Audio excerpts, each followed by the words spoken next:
Ladies and gentlemen, podcasting since 2005. You're listening to Gamertag Radio with your host, podcaster Hall of Famer Danny Pena, the always opinionated Paris Lilly, and from outside of the norm, Peter Toledo. This is Gamertag Radio.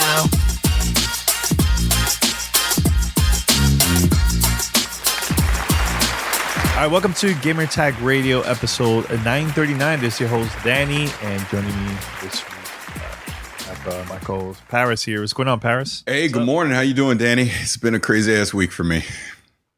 I know, for both of us, man. But welcome back.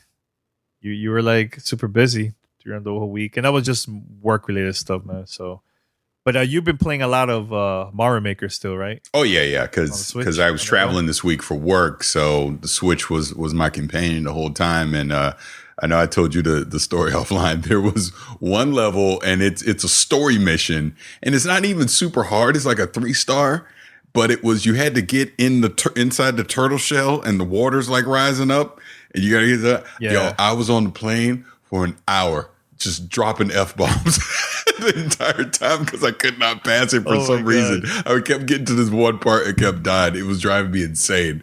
But that's the beauty of it, man. That's why I love that game, because it was frustrating, but it was fun at the same time. That game is just a blast. I absolutely love it. Yeah, I'm in my 30s now, single player, but I'm still playing a lot of the created levels from the community. I've been playing that a lot nonstop because every time I go to like the popular courses, every few days it changes. Yeah. So like weekly, of course, it changes. So it feels like a fresh game every time I go on, man. You know, so that's why I've been playing that. So I'm gonna be traveling tomorrow, and actually all week. I gotta go to LA, which we're gonna be meeting up. And then after that, I'm going to the Dominican Republic. So tonight, I'm going to be downloading a lot of created levels so I can play it on the plane during my flight. So that's the plan. That's the plan so far, man. So yeah, everybody head over to gamertagradio.com. Post your comments and feedback. Also, you can find us everywhere. Apple Podcasts, Spotify, every podcast app. Just search for Gamertag Radio and make sure to subscribe or post a review. Send us your feedback or questions. Give us a call at 786-273-7GTR. Email us at fanmail@gamertagradio.com or leave a message on speakpipe.com/gamertagradio.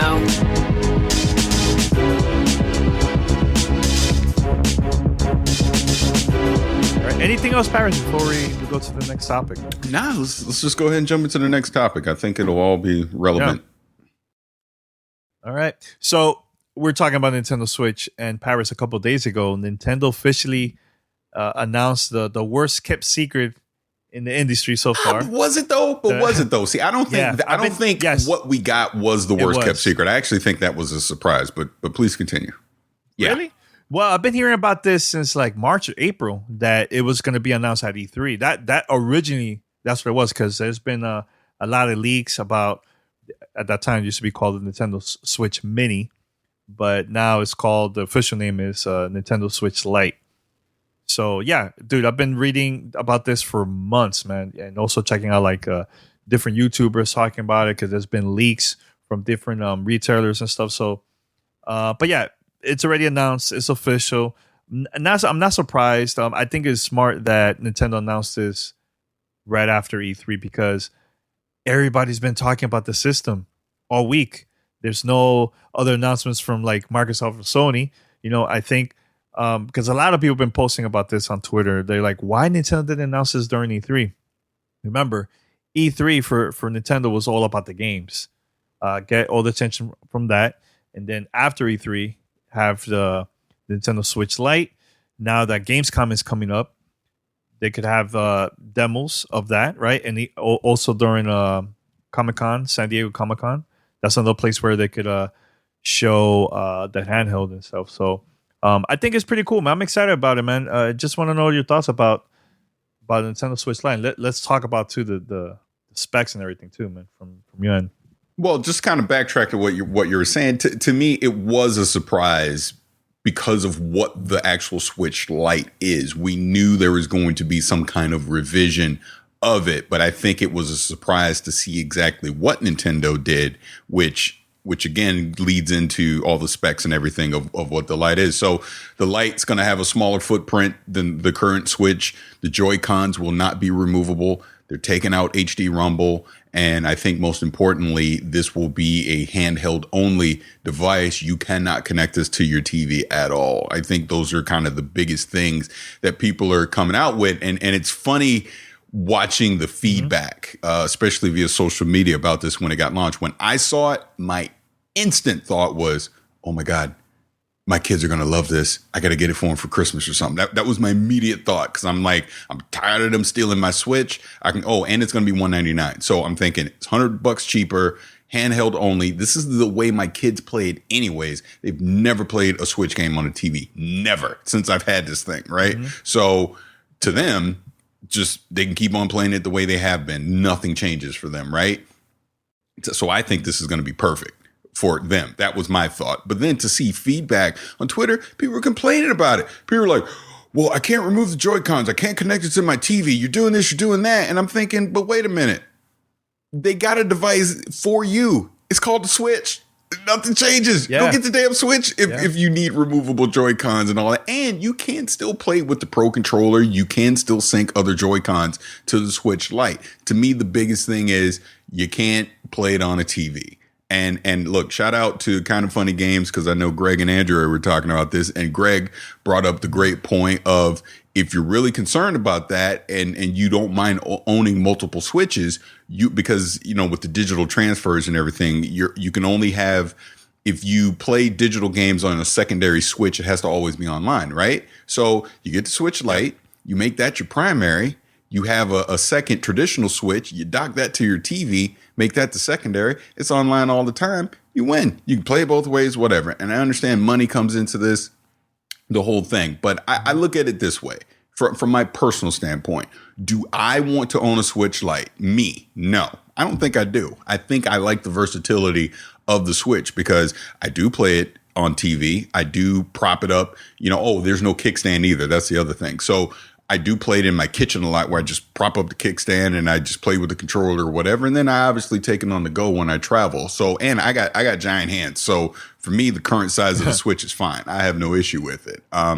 So I don't need a Switch Lite, but my kids do. And my kids would love it. So pretty sure I'm going to wind up getting a couple of them by Christmas time. You know what I mean? So I think it's a great move, and people have to understand this isn't replacing the current Switch. It's a supplement. Nintendo has done this in the past. Go back and just look at through the years with the Game Boy, and obviously even with the DS, the various iterations that they've had of it. And if you think a Switch Pro isn't coming next E3, you're fooling yourself, because why not put out the Switch Lite now, make it a supplement, and then next E3, when Scarlet, PlayStation 5, all that comes out. Now they drop the bomb of here's a Switch Pro, better Joy-Cons, true D-pad, because that's the other thing the Switch Lite has. It has a true D-pad on it, which is great. So that's going to come to whatever the next iteration of the Switch is going to be. The Switch Pro, I'm just calling it right now, probably faster processor, things like that, true 1080p gaming, all that stuff. So I'm excited for the future of what Nintendo is doing with the Switch. I think this is just a nice supplement to get more people to pick up the hardware that may not necessarily have a Switch right now, to get your kids to have theirs, things like that. That's how I'm looking at this. This doesn't affect my current gaming on the Switch at all. It's just another option, and it's $100 cheaper. And you got to think by the time the holiday comes, it'll be even cheaper than $199. Yeah, I think, and I'm mark my words, I think this system is going to outsell the current Nintendo Switch. Because if you go back and check out the 3DS and the 2DS, I think the 2DS outsold the original 3DS big time. So at the cheaper price. I mean, it's a cheaper price. It's cheaper price. Yeah. Nintendo, they know what they're doing. Oh, yeah. They're known for this. They're known for this, and it's gonna outsell like crazy. Look, my brother hit me up, and he's gonna buy two also for the kids, so he could keep the original one, because my nephews, they don't play through the TV. They play this as a handheld mode.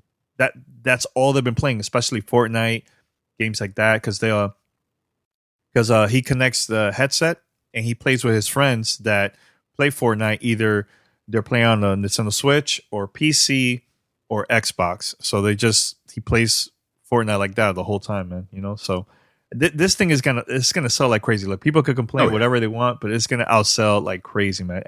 And yes, Paris, I agree. Next year, Nintendo is gonna release the Nintendo Switch Pro, and the reason is, look, there's a new PlayStation 5 coming out. There's the new Scarlet from Xbox, right?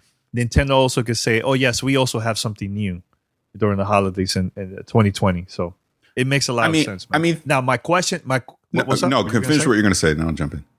My question, not you. I don't interrupt. Even though I interrupted. Oh God, if you go back to the 3DS, there is the new 3DS, right? There's some games that's only available from that system. If you have the original 3DS, you can't play that game. So my question is, do you think Nintendo, if they release a Pro version, are they going to have something similar to that there's going to be games not playable for that version? No, I think the older one. I don't think so. Here's why. I think like we see with the Switch Lite. What is that? 1-2 Switch, Mario Party, things like that aren't necessarily playable on a Switch Lite because it doesn't do a TV mode and the Joy-Con thing. That I get. Mm-hmm. Maybe there's a similar situation where there's a couple one-off games that wouldn't necessarily work on the Pro, but overall, they're not going to come, like the example I gave you offline. They're not going to come out with a new Metroid and tell everyone that already owns the Switch, yeah, you can't play that. You got to buy it on the Pro. Nintendo's not doing that. No way they do that. So I think in that scenario, because it's still too new. I mean, the Switch is it 2 years old? A little over 2 years old. No, more than that. Is it 3? I think it's like. No, it's a little over 2. Turning 3? Yeah, it's turning 3. Yeah, it's going to be 3. Like early next year it'll be 3. But that's my point. So 2.5 years old. So by then we're looking at it being a little over 3 years old. That's way too quick to kind of quote unquote have a console refresh and tell people they need to buy new hardware. So I think what the Switch Pro will be, and again, my opinion, obviously they're going to upgrade those Joy-Cons. Number one, they're going to make them just better analog sticks, put the D-pad on them. I think better battery life, because I think with those new Tegra chips that'll be coming out, that'll make a lot of sense on there.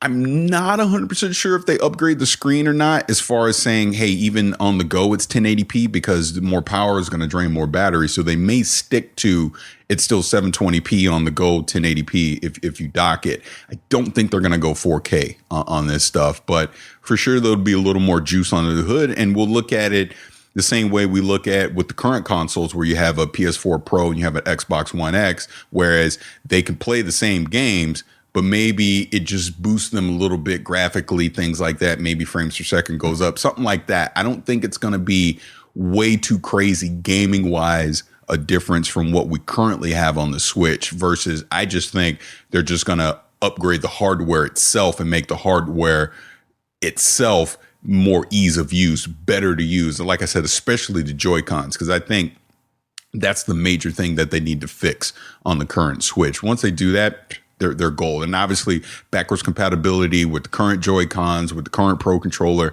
things like that. To me, that makes a lot of sense. You then price that at the current retail price of the Switch, and you take the current Switch and you drop the price of that. You drop the price of the Lite on down the line. You make it all more affordable, and you get more people playing Switch games. It just makes sense, which I'll throw this in as well. Because I said this, and it was funny, because, again, shout out to Andrew Renee. She freaking laughed at me on Twitter when I said this. I say that they're not going to announce it yet, because they're still officially supporting all this. The DS is dead. I hope people understand that. They didn't announce any new games for the DS at Nintendo at E3 this year, right? 3DS, whatever you want to call it. I think they're going to continue to support it because people are going to still buy it, especially like the 2DS is like $80 right now, I think. So as long as people are still buying it, sure, they're going to keep making hardware for it. But as far as Nintendo themselves actually making new games for the DS, that's done. I think DS support could be done as early as 2021, in my opinion, because it just makes sense that they push all consumers towards the Switch line, especially with that Switch Lite. It's $200 right now. What do you think is going to be 2 years from now? You get that thing for $100 or less. It just makes sense, right? So now that's your mass consumer device is going to be that Switch Lite in 2 years. Everyone's making games for the Switch. They're compatible across the entire hardware line, and you just sunset the DS and you just move on. It just makes sense from that standpoint that Nintendo goes into this device that is now proven to work as a handheld and to also work as a traditional console. I just think that's the way they're going to go. Yeah, and we spoke about this, man, I think a couple of days ago, that Nintendo always have a handheld as a backup every time they have like a new console. I think the original NES, before that it was the Game Watch, I think it was called. They came out like in the early 80s, right before the NES came out. After that was the Game Boy. And look, man, when the Wii U came out, it was the 3DS that saved Nintendo, because Wii U was not selling compared to like other consoles. Even the GameCube was considered as a failure, and still they always have like a handheld as a backup just in case the current console is not selling. So look, man, they still to this day, I know parents are still buying 3DS or 2DS for their kids, so it's selling. So it doesn't make sense for Nintendo to say, okay, the handheld, we're gonna move on, let's only concentrate on Nintendo Switch. I think the hardcore audience that knows about all that stuff, to us, okay, there is no new 2DS games or 3DS games, but the average person that goes to the store, they see it, like you said, Paris, for cheap. They're still gonna buy that, and there's tons of games. The library is huge. It's huge. Still to this day, people could buy that, man. So yeah, it's dead in our eyes, but it's not dead for like the larger audience. Yeah, and let's be clear now. When we're saying the DS is dead or the 3DS is dead, we're not saying it's dead like, oh, this is, this is trash and needs to go away. It's like you're saying. I'm just saying that Nintendo's not going to keep making games for it, but they're going to continue to support the back catalog of it, because why wouldn't they? Again, you can get a 2DS right now for $80, and there's this decade-long catalog of games that are playable on it, probably even longer than that, right? So why not? Why wouldn't you do that? Yeah. So it just makes sense from a business standpoint. Though it's kind of like, think of the original PlayStation. They were making, or even the PlayStation 2 for a more recent example, they kept making PlayStation 2s until what? About a year or two ago? Something crazy like that? Was it? No. Yes, go look it up. They were still making new PlayStation 2s until recently. I'm thinking we're in 2019, maybe like as recent as 2016, something like that. The point of it is, way past the fact that PlayStation was actually making games for it, they were still making hardware because people were still buying it and playing the old games on it. That's kind of the point I'm saying. Okay. Yeah, that's a very long time. Holy crap. Yeah. That's a very long time, man. Yeah, man. Actually, I still have my the new 3DS XL. I still have it there, and I have a lot of great games on that, man. Do you have a 3DS? No.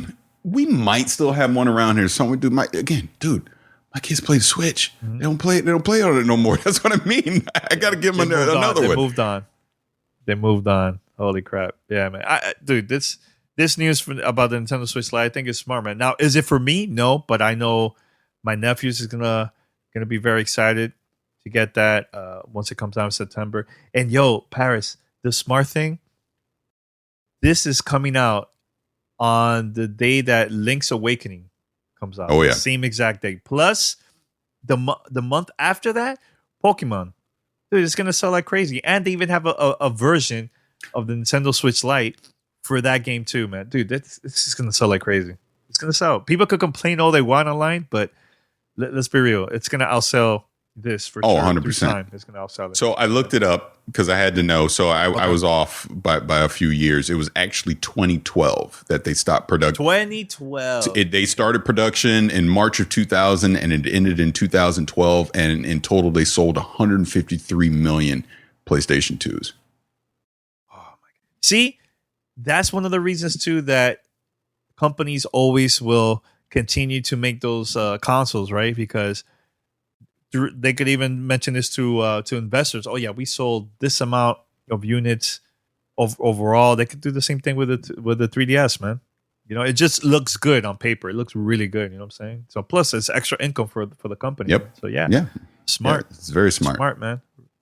Very smart. Actually, Paris, I'm planning to get The Witcher for the Switch once it comes out. I believe in September. I think it's I got a feeling at Gamescom is when they're going to officially announce the date for it because CD Projekt Red's going to be there. I'm the same. It was funny in our Twitch chat. Someone even was asking me, "Am I going to play The Witcher 3 again before Cyberpunk comes out?" And I am, and I think I'm going to do it on the Switch. Just why not?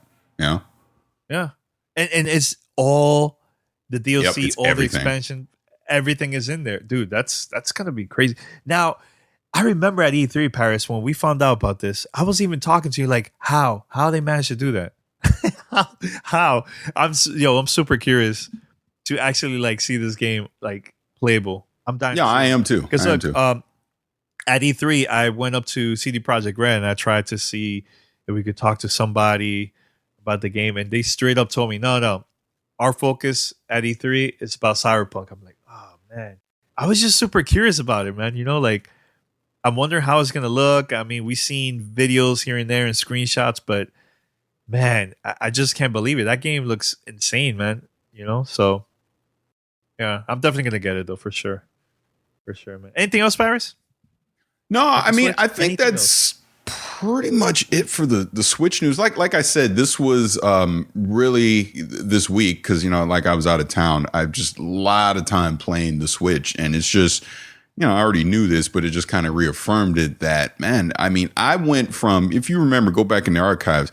I was like, don't do it. Why is Nintendo doing this? This ain't gonna work. Don't do it. It ain't gonna work. I don't know about this. I was so skeptical of the Switch, and I didn't even get it right away when it came out because I still was very on the fence about it. But since I've owned it and just these quality games that just keep coming out for this system, I mean, to me, it is an absolute no-brainer console to own. I would argue right now, if you compare it to Xbox, PlayStation, and even PC, and you can say you can only own one, I probably own the Switch because of the versatility, because I can play wherever the hell I want. There's top-notch AAA games on it. There's indie games on it. There's third-party games on it. The library is vast, even here in these 2.5 years of its existence. We only know it's going to grow. And it also proves, just like we're just talking about The Witcher 3, look, The Witcher 3 is going to have a downgrade on it. Of course it is. It's not going to look like in 4K ultra settings like I played on the PC. But what the Switch proves is it's not about that. It's about just making good damn games. That's what it's about. Yep. Look at Zelda. Look at Mario Odyssey. Obviously, Mario Maker 2 is just out. The Pokemon stuff is coming out. We got Link's Awakening come out. We know Metroid stuff's got. There's so many banging games that are going to be on the Switch. Why wouldn't you own it? Not to mention, Bethesda has obviously been a great champion of this with the ports that they've done of their games to put on there. They've been excellent ports coming on there. Again, take something like Ubisoft with Mario plus Rabbids. I mean, again, another banging game that I love to play on there. So I would argue, like I said, if I was stranded on an island, but I had internet and power and all that, and I could have any system I want, I think I'd probably still take the Switch. Because again, it's the most versatile. And it has enough great games on it that it's absolutely worth the price of admission. Just my opinion. Do you know who is the company that's porting The Witcher? Because I found out a couple of days ago. You know? I know, but I can't say. And actually, we even know someone that works there. Don't say. Don't say, because I know and I said I'm not going to say. Don't say. Don't say. Don't say? Don't say it. I just did. I just. All right. Well, I'm not commenting. All right. But the company that worked on that also worked on Master Chief Collection and other games too. I think they also worked on Ghostbusters. Let's move on because I said I'm not going to talk about this. Okay. All right. I just wanted to say it. Look, just move on, please. I have confidence with this. That's what I'm saying. I have confidence with them. That's all. It's all good. We can move on. Paris. Yeah, let's move on. Let's go. Okay, move on. Okay, you were quiet, so I don't know what was going on. So Paris, I know that you also been traveling, right? And of course, you've been playing the Switch. But shout out to Logitech. They send us the new headsets, man. Is this considered more for esports, or because I'm not, I'm not an esports guy, but I'm using this like crazy. The new headset from Logitech. Yeah, so you're talking about the Logitech G Pro X gaming headset. Pro X. Yes. I actually, selfless promotion, I put a video review up yesterday on my YouTube channel. I also have an unboxing video up there as well. But this is primarily made for competitive gaming on PC, as well as, like you said, the whole esports scene. There's even some prominent esport players out there that have been, part of the marketing for the Pro X as well. And just to kind of deep dive into this, the thing about the Pro X is this: when you pair it on PC with the Logitech G Hub software, Blue microphones, which Logitech acquired Blue, I don't know, a year ago, however long ago that was. Their voice technology is now built into the G Hub software, and it with the Pro X with the USB DAC that you'll plug into the PC, you can enable the Blue voice technology for the microphone, and it vastly improves the voice quality using that microphone. Because typically, when you play with gaming headset mic, it's good enough so you can obviously hear your teammates, things like that. But I mean, this, I'm not going to call it XLR quality voice because it's not that, but it's for gaming, for just talking over there in communications. It gives you crystal clear communication. That's kind of the main selling point of this Pro X gaming headset, again, in a competitive scene. If you're into multiplayer games, PvP games, and you want another advantage, this Pro X is going to give you that because, being able to clearly understand your teammates while you're gaming is going to give you an advantage over your opponents. It just will, because you can call out things of that nature. So that's kind of the main selling point of what the Pro X does. But just as a headset itself, it has the drivers are 50 millimeters, so the speakers, great sound reproduction that comes out of. And again, on PC, you're able to take advantage of the DTS X sound or the DTS 2.0, DTS headphone 2.0 sound in the equalizer. You're able to set up that surround sound as well. But if you use it outside of that, it is just a standard stereo headset. And kind of the happy, I don't want to say happy accident, but kind of the supplement of these Pro X's is the fact that I've been traveling. So I took them with me while I was traveling. So if you've been on social media, I've been taking pictures in the airport and all kind of crazy stuff. But even as a stereo headset, pairing it with the Switch as an example has been great. Great sound reproduction, playing Mario Maker, things like that, plugging into your iPhone or your iPod or whatever, listening to music on it. That's been great too. So I mean, for me at $129.99, this has been a fantastic headset. I think the price is reasonable. I mean, it is still a little more on the expensive side, but again, if you're playing this on PC and you're into competitive gaming, getting that Blue technology for the voice communication is well worth the price of admission, in my opinion. Yeah, and first of all, it's super comfortable. I've been wearing this a lot. I've been playing Nintendo Switch. I took a couple pictures of that. And actually, I'm traveling this week, so I'm taking this headset with me. Not only to play the Switch, but also I'm going to be editing content for the podcast. And I know you mentioned about the Blue voice technology from G Hub. It works also for the Mac. But if you're a podcaster, this is not bad, man, to start as as your microphone to create podcasts, because the quality is pretty good, man. It's not a dynamic or condenser mic quality, but it's actually pretty good, man. If you want to start like recording podcasts, or if you want to stream on Twitch or YouTube or Facebook, this is like perfect, like to start, man. You know what I'm saying? And for those that don't know, there's also Blue mics out there that you could also buy from retail. So they use from the same technology from that mic that a lot of podcasters use, man. So pretty good, man. Really, really good. I love the design. Super comfortable. Paris, have you been testing a lot of the mixer, the quality of the voice that you want to pick? Have you been using that a lot too? To kind of deep dive into that a little bit more on the G Hub software, and I'll talk about that and the mic portion as well. There's various profiles that you can get that are already pre-selected. So again, going with the blue microphone section, there's profiles that are already built in that come from some of the esport players that they're featuring, as well as ones that are recommended by Logitech. Like you have a Broadcaster 1, a Broadcaster 2, FM radio loud, FM radio soft, things like that.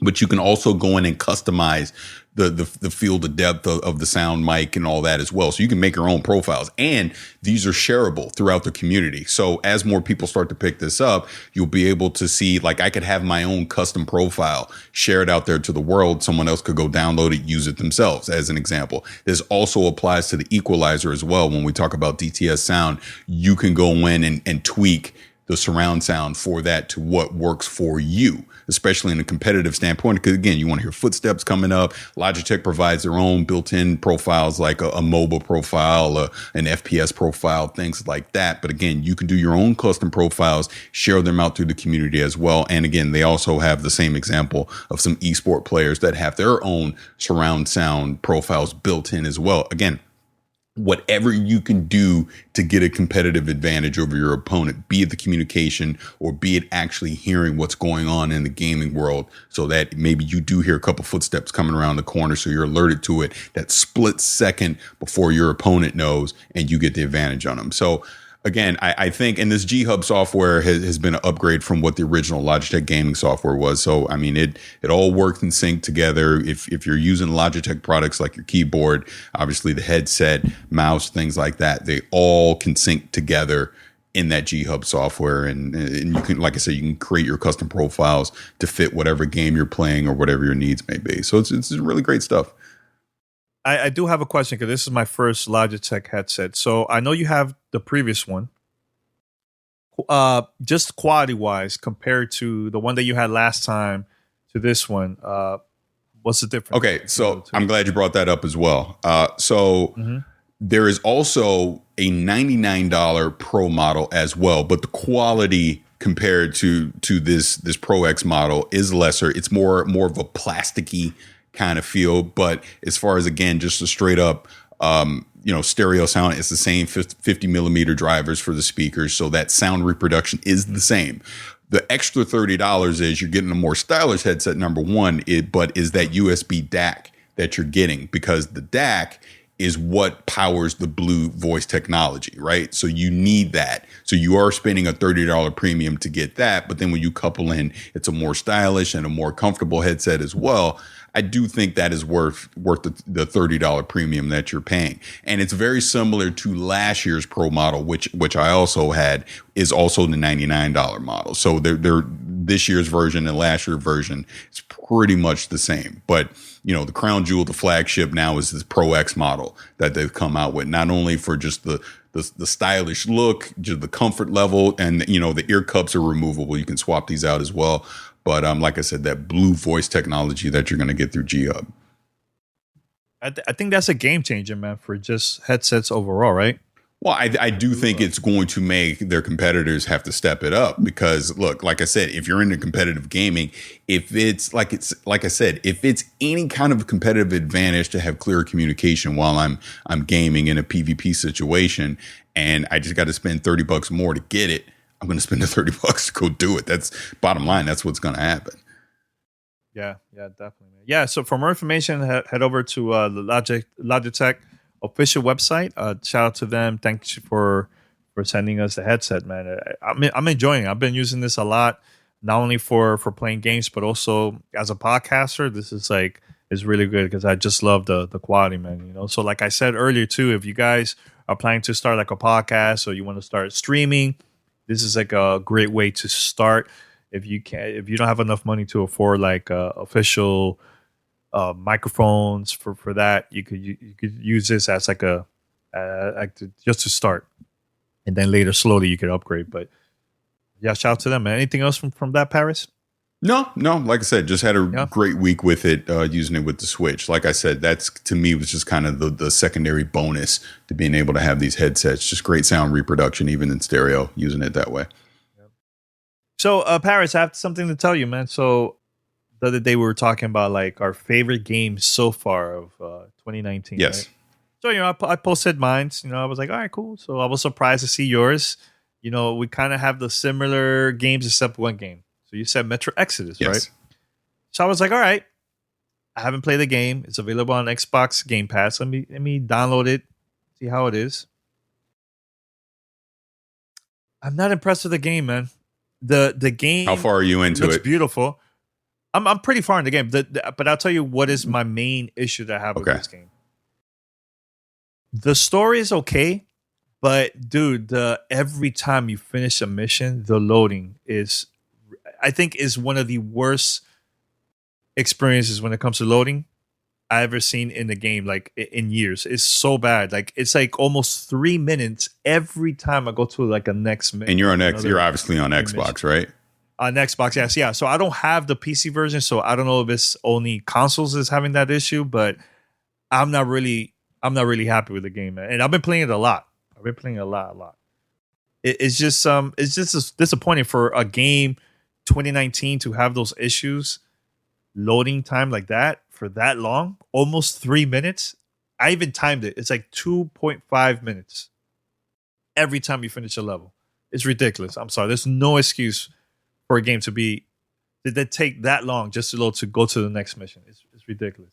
So I don't know. I just wanted to say that real quick. It's like, I've not played it on console. The loading times, and I have it loaded on SSD, so maybe that's just the difference. Like, there's loading times, but nothing that I'm like, man, this is really what's going on here, to where it was taking me out of the experience. So I don't know. Maybe that's just a console thing. Obviously just using, older hard drives. I don't know. I can't comment on.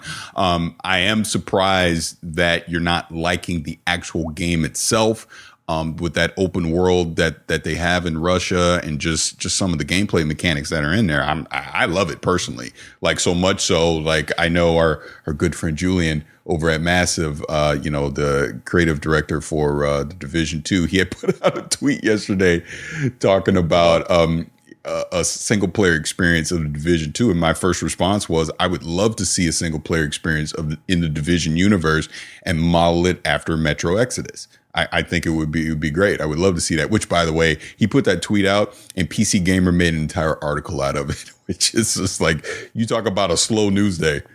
Oh my God, it's so bad with news that they made that as like breaking news. Yeah. Oh my God, Julian posted us. Yeah, it's crazy. yeah. But I would love to play a single player version of that. Like I wouldn't mind at all, man. Right now I'm taking a break from the Division because I'm just waiting for episode 1 to come out. I think that's like in a week or so. So once I come back from my trip, it's going to be available, man. I think the 23rd. That's when they. It's 23rd. It's 23rd because that's the 7-day early access, and then it comes out on the 30th for everyone else. Yeah. So I'm excited, man. I'm excited for that, man. I'll just tell anyone listening to this right now. Stay tuned to your RSS feed next week. There might be something Division related. Okay. Oh yes, I forgot about that. Yeah. Oh, behind the scenes, huh? Hey! Look! You've been my mentor in podcasting, so I've learned from the best. Let's just say I got a few things cooking in the oven right now. That's all I'm saying. Wait, so my question, Paris, is this only going to be available to podcast and no video? I don't. That's a good question. I don't know yet. I'm waiting for the final confirmation on how we're going to do this. If we can do video, then I will. I'm not 100% sure yet, especially the other thing that I got cooking that you know about that'll be a little down the road. I absolutely want to do that one on video, so I'm hoping so. And I know they have the studio to do it, so we'll see. Oh, okay. I also am working on something pretty big. You think? Oh, I wonder. Are you? It's pretty big. Let me tell you this. I'm very excited to actually announce this once it's official. But I think people are going to be surprised. So hopefully by the end of the month, I'll know officially. Like once it's like it's going to happen, then I'll start mentioning stuff. So I don't want to like start promoting it now and then it's like not official. You know what I'm saying? So, but yeah, Paris. So I'm going to Dominican Republic later this week. After I'm gonna have like a crazy trip. So tomorrow going to LA. Come back. Oh, that's Wednesday another one. I wasn't even LA. thinking about LA. That's another secret. Okay? That's another one. Yes, that's a secret trip, but I can't say what it is. People are gonna like that one too. Yeah. So I'll come back Wednesday. Then Thursday morning. No, actually, no. The next day, Thursday, I'm flying out to the Dominican Republic because I'm speaking over there for a free game developers workshop that they're gonna have with Unity. So I'm planning also to record some content over there with people that's gonna be at the event. So I'm very excited about that. So I'll be back here Sunday. So next week you're probably gonna record on your own. So yeah, I just want to let you know in advance. So but we're gonna be busy. We have a lot of cool stuff, man, planned for the podcast. Well, yeah, just like I said, the division related thing, that basically will be the midweek show because I'm pretty sure I don't have an embargo on that. And then the rest I'll a little something. Yeah, the other one we gotta wait. Yeah. We can't really talk about it. It's all good. It's all good, man. But I'm excited, Paris. I'm excited to go to LA. That's gonna be like I haven't seen you since E3, right? Yeah, since E3. Yeah. So yeah, I'm excited. I hope there's no earthquakes by the time I go. I hope not either because I don't want to die. So yeah, no, I don't want that either. Yeah. So anything else before we wrap this up? I'll just say this. I know this isn't gaming related, and we usually do this on the after show, but I'll say it here. I officially don't like Toy Story 4. They never should have made that movie. I really enjoy that movie. I don't know what you're talking about. It's just I disgrace. really Disgrace. enjoyed that movie. Shouldn't have made it. Honestly, I enjoyed this one more than the last one. Oh my God. Okay, end the show. We're done. I'm not even going to argue this with the perfection that was Toy Story 3. We're done. Look, man, we are done. The characters, it's just story is good. The only part that was like, oh my God, was just the part that I got teary eyed from the last previous movie. That's it. Didn't shed a freaking tear. Barely laughed in it. Why'd you make it? What? That's all I gotta say. Oh man, Paris. Hating, man. No, I'm not hating. Look, as a parent with 3 kids, the first movie my wife and I even saw was the original Toy Story when we were dating. And then to come full circle and have all my kids, we went to Toy Story 3 and that ended right there. Why did you make this one? Shouldn't have made it. Look, they could have done a 30-minute short about Bo Peep and been done.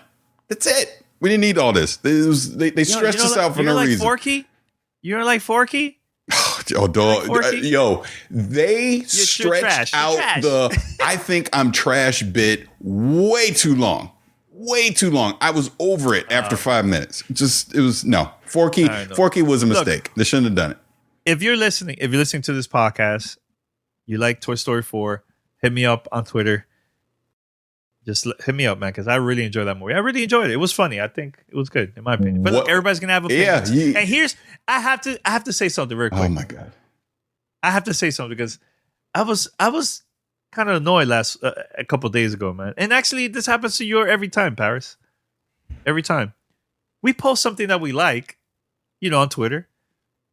I don't know what it is that people always have to like crap on it, man. I don't know what is the point. Oh no, like, I get that too. Yeah. I mean, because it's whack. It's because I'll give you this example. So I'm in the Dallas airport, just wasting time because I had the flight delay nonsense. So I'm just wasting time, and I made a tweet about the Switch Lite, like basically why I thought it was a great idea. Did the whole thing. It wasn't controversial. It was a positive thing. I was like, hey, this could be a great thing. The immediate responses, negative. And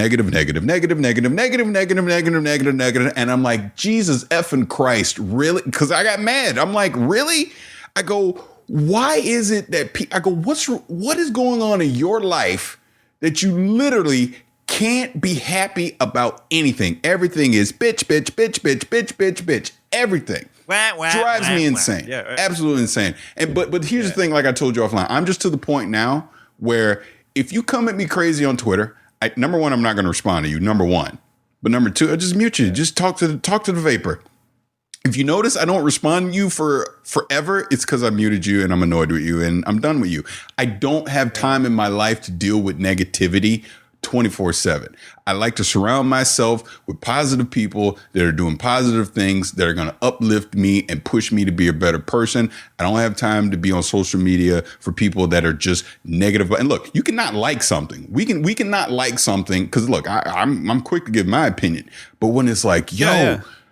Not everything in the world is negative. And it's like people literally feed off of that energy of just negative. I don't have time for that. I can't. I move on because I love the gaming stuff that we do. I love talking about all the pop culture stuff. I love the interaction of Twitter with people that are not of the same mind, because there's a lot of people that I disagree with, but that we're also mature enough to have that debate. And that's great. I love to debate. I love to do that stuff. It's not even I need to always be right because I'm wrong all the time.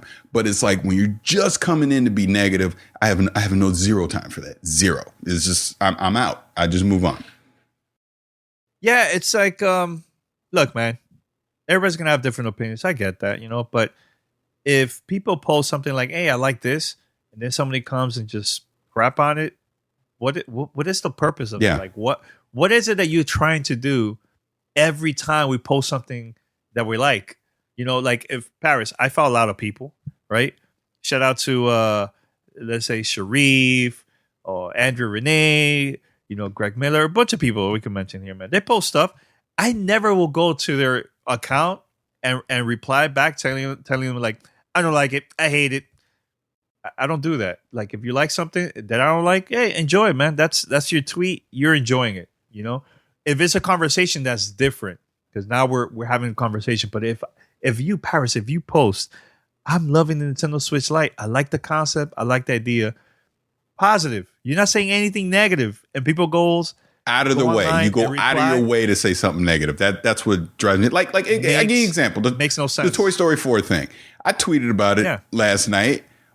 But in a funny way, because I was like, and some people replied, and we had a good time going back and forth because I knew people wouldn't agree with me, right? But that's fine. Yeah. I'm good with that kind of stuff. But when you coming in just dropping F-bombs, that's where I'm like, wow, really, really, and the one that I get all the time now because I'm verified on Twitter is. Shut up, check mark. I get that one all the time. Like a freaking blue check mark invalidates anything. And I say, who gives a crap? Look, that blue check mark ain't putting food on my table. I know that. But it's not. It's hilarious. It's hilarious. That's why social media is a blessing and a curse at the same time. I don't know what the future of it's going to be, but it really festers people being toxic. It's baffling to me. This is why I don't go on Facebook at all. If you see me post on Facebook, it's because I'm sharing something from Instagram, but I don't reply. Like my wife gets mad at me because she goes, people say stuff to you on Facebook and you don't reply. I go, because I ain't on Facebook. Well, you need to stop posting stuff on there. I go, I don't care. It's my picture right here. Picture me fishing. I'm out. That's it. I don't care. Parents just go like this and bounce. Yeah. But I don't know, man. Yeah. It's like I love social. Like I've met so many amazing people on social media. There's so many great interactions because of social media, right? So I'll never not do it. But I've learned to not engage in negativity on it. Just keep it moving, man. It's pointless. It's absolutely pointless to just engage with negative people. There's bots out there. Because if you notice what it is, 9 times out of 10, those people that are saying crazy stuff to you on Twitter. Either they don't have an icon, it's the egg, right? They got like 15 followers or 2 followers or whatever it is. Or the theory that I have is someone we know and they're using their burner account. I guarantee you it's the burner account. I think it's the burner account every freaking time. It's someone that doesn't have the courage to put their name on it. So they get the burner account to say some crazy stuff to you. That's what it is. I guarantee it. Yeah. Yeah. They just want to know. They know that this is going to set you off, so they just test the waters. So like, all right, let's mess with this person. Yep. Yeah, they do that all the time. Yep. It's ridiculous. Yep. But see, like I was having this conversation with, I think with my brother a couple of days ago, or with friends. But I remember, Paris, back then when we would buy a game, let's say Super Nintendo or NES or Sega Genesis, they just go back then, before social media. When there was like frame rates or an issue in the game at that back in the days, we're like, okay, you know what? This is the game. We just deal with it and play with it. Like we just got used to it, you know? Yep. But I wasn't negative about it. Like, for example, Super Castlevania 4 that came out for the NES, the Super NES.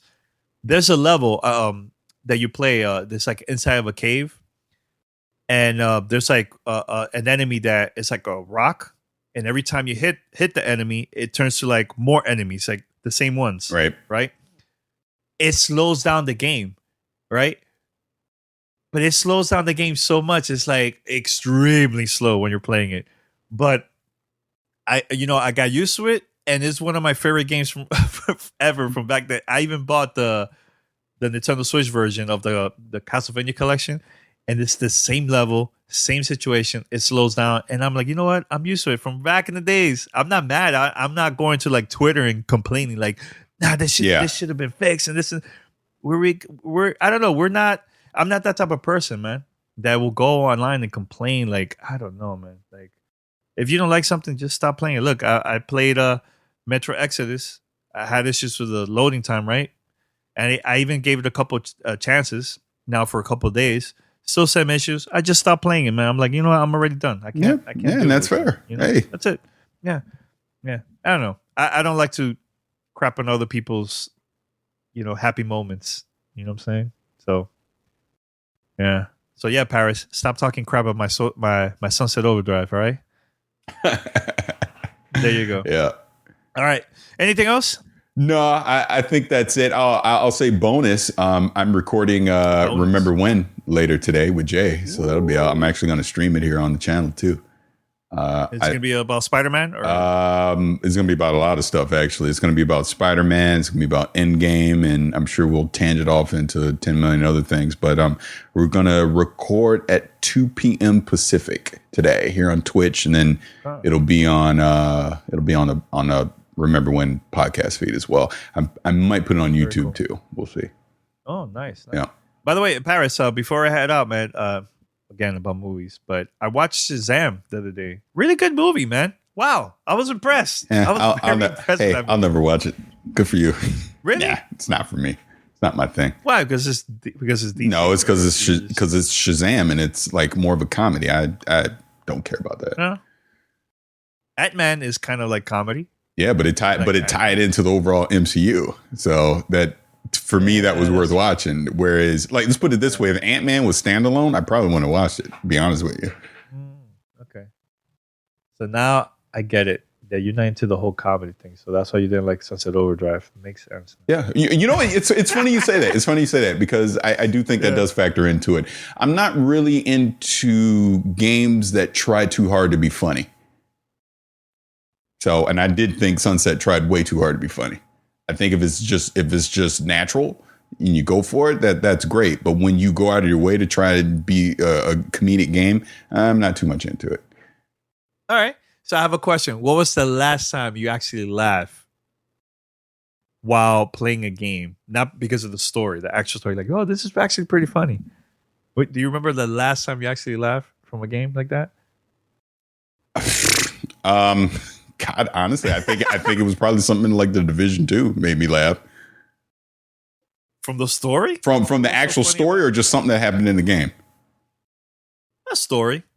Yeah. You know what? It probably was The Division 2. I know there was because you got to go rescue the president, and you come in this one part, and the dudes are like "F the Division," and it just made me laugh. I thought that was funny. Oh, okay. All right. Better example. A game that isn't trying to be funny but is funny is Spider-Man on PlayStation 4. How about that? Okay, that's a good one. Yeah, that's a good one. Great choice on that one. All right, so head over to gamertagradio.com and listen to our past episodes and share it. You could also find us on any podcast app. Just search for Gamertag Radio. Subscribe, follow, share it. We need your support. And also post a review if you listen to us through Apple Podcasts. That will help us out big time.